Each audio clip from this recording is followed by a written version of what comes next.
Here's more wrestling news for December 1st, 2021. And your headlines for this afternoon include: Tony Khan fires back at criticism of Adam Cole's AEW booking, Cole reacts.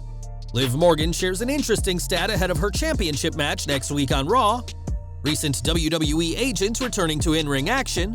WWE Hall of Famer announced for upcoming WWE Live event. The Undertaker names his Mount Rushmore of pro wrestling. Current WWE superstars including Becky Lynch and Brock Lesnar are grossly underpaid. Why Kevin Owens was placed in WWE title match at Day 1 pay-per-view. Update on Danhausen's injury, and more. We are kicking off today with Adam Cole, who joined AEW at All Out after 4 years in WWE's NXT. Scoring the former NXT champion was a huge signing for AEW, but there's a lot of people who are saying AEW has already dropped the ball. When one fan argued that Cole's current booking is worse than nonsensical, Fightful's Will Washington came to Cole's defense, saying, "I'm not even sure what bad he's doing. He's a top guy who faces other top guys and gets big reactions while touring the country. I'm not sure how anyone could possibly view that as a downgrade from what he was doing before." Will wasn't the only one who had something to say, as Tony Khan also chimed in, saying, "It's false equivalence, Will. They try to move the line with ridiculous points aiming to dispute the credibility of something credible. Adam Cole is over AF. He's pushed and has many more young fans watching him than he did on Tuesdays." In a tweet himself, Cole seemingly reacted to Khan's defense of him, saying that no matter where he goes or how long it takes, he always becomes the top guy. Ultimately, everyone is entitled to their opinions, but not everyone has to agree, and Tony Khan clearly felt the facts of Cole's booking were being distorted in this tense showdown on social media. Next week, Raw Women's Champion Becky Lynch will defend her title against the underdog Liv Morgan in a highly anticipated match. On this week's show, Morgan got a huge win over Lynch in a 10-woman tag team match, and next week's match will be extra special. On Twitter, Morgan shared a tweet noting that her title match, set for December 6th, will happen 17 years to the date from the night Trish Stratus and Lita headlined Raw. That night saw Lita dethrone Stratus to win the WWE Women's title, and Morgan is hoping that history will repeat itself and a new champion is crowned. Now last week, Scotty 2 Hotty announced his departure from WWE after serving as a coach and producer for NXT. This decision was made when the former tag champion realized he didn't have the same passion for the position he once did, and he's now looking to rekindle that passion with some in-ring work. As seen on Facebook, Scotty is set to compete at ISPW's Valentine Vengeance event, which will take place on February 18th, 2022. Scotty's last match was back at a Wrestling Revolver event in June 2016, and after nearly 6 years, it'll be interesting to see who Scotty hits with the worm in his first match back. In 2019, Trish Stratus had her last match in WWE, competing against Charlotte Flair at SummerSlam. Since then, the Hall of Famer has kept her distance from WWE, but will be returning to WWE later this month. It's been confirmed that Trish will be present for the December 29th live event, which will appropriately be at the Coca-Cola Coliseum in Toronto, Canada. Stratus's official role on the night will be as the show's host, but with the iconic wrestler still in phenomenal shape and teasing a match with Sasha Banks for years, we can't rule out Stratus getting physical in 4 weeks' time.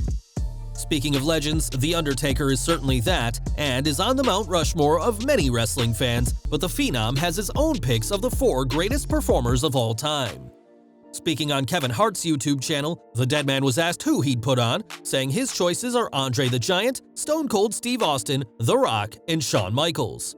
Countless fans would put the Deadman on their Mount Rushmore, and rightly so, but for the man himself, no one compares to the 4 legends he chose. Back to Raw, as during their fiery contract signing, Liv Morgan lashed out at Becky Lynch, saying that the big fat greedy contract of the Raw Women's Champion is why Sarah Logan and Ruby Soho were released.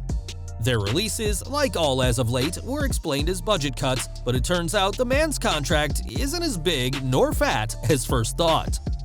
On Wrestling Observer Radio, Dave Meltzer said that Lynch, as well as several top superstars, are grossly underpaid, and references Roman Reigns and Brock Lesnar as names who should be earning more. Meltzer's explanation was that compared to other sports and the revenue that these superstars draw in comparison to their earnings, then the very top names in WWE aren't getting what they deserve. He went on to say that reserve linemen for an NFL team are on a much better rate of pay compared to WWE superstars or UFC fighters, and though other sports franchises see talents get roughly half the revenue, in WWE it's under 10%. In a time with never-ending budget cuts, it's sad that those in WWE aren't making what they deserve, and it goes to show that it's not just those being released who are being hurt by the company's efforts to cut costs. On this week's Raw, Kevin Owens was added to the WWE title match at Day 1 after tricking everyone into making the stipulation and defeating Big E. That win admittedly came by DQ, but it still counts, as the prizefighter now has a championship opportunity mere weeks before his contract expires. Many believe that adding Owens and the potential of a title win is WWE's attempt to lure him into signing a new deal, but on Wrestling Observer Radio, Dave Meltzer explained another reason for this booking. This allows them to stretch the feud out between Big E and Seth Rollins, because Kevin Owens can get pinned and they can keep the feud going. Speaking about Edge, who teased challenging Big E, Meltzer said that it's going to be tough putting the Rated R superstar in the title hunt as long as the face Big E is the champion. Both WWE and Kevin Owens have a decision to make regarding his future with the company, and we'll hopefully have a clearer image on what the future holds for him after the Day 1 show on January 1st. Last month, Danhausen suffered 2 injuries in his leg, which came when he was competing at a Next Generation Wrestling event in Tennessee. At the time, it was reported that the popular star had suffered a broken tibia and fibula, but things are looking up for the very evil wrestler. In a tweet, Danhausen has said that his leg is starting to move regular style again, but gave no timetable on when fans can expect him back in the ring. Since the injury, which happened when one of Danhausen's opponents botched a coast-to-coast dive, the indie wrestler has remained active on social media, and with ROH closing its doors for the time being, we'll have to see what he does next when he's fully healed. And we're ending today with Mick Foley, who is considered one of the nicest guys in wrestling, but that doesn't mean he'll let his name and image be used by anyone. Recently, a graphic circulated on Twitter promoting Foley for an appearance at a Dave & Buster's in Philadelphia on December 11th that came as a shock to fans and Foley himself. In a tweet, Foley said that this is not a legit appearance and believes someone is trying to scam fans hoping to meet the King of the Deathmatch. Foley went on to say that on December 11th he will be in Irving, Texas, and told whoever is running the scam to take the post down and return people's money. This is only the most recent scam involving a wrestler's name, as Seth Rollins was attacked by a fan last week who'd believed he'd been conned out of money by the former Universal Champion. Instead, it had been a scammer posing as Rollins who had sucked 24-year-old Eliza Spencer out of thousands of dollars in cash and gift cards, and we can only hope that those disappointed fans who were hoping to meet Foley in Philadelphia get their money back. Well guys, that's our news for today. Please share your comments below. Also hit the like button, subscribe to our channel, and hit the bell icon to receive all notifications. And as always, thanks for watching.